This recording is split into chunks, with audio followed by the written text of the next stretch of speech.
আসসালামু আলাইকুম। সবাই কেমন আছেন? আশা করি সবাই ভালো আছেন। ৫:৩০টার সময়, তাও রোদের তীব্রতা কমেনি।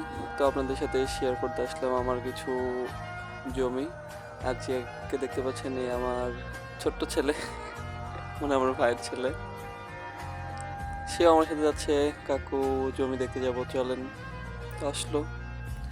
আমি যেখানে দাঁড়িয়ে আছি এটা আমাদের ভাষায় খোলা বলে। তো এখানে আমরা ধান কেটে এনে রাখি এবং মাড়াই ছাড়াই করি।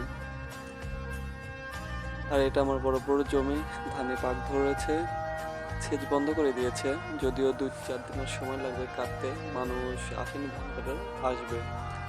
এটা আমার কাকুরই খোলা, এখানে কাকুরা ধান নেয়। আর যেখানে দাঁড়িয়েছিলাম ওখানে আমরা নিই। এটা আমাদের পুকুর, এই পুকুর আমাদের প্রতি বছর নিলামে ওঠে এবং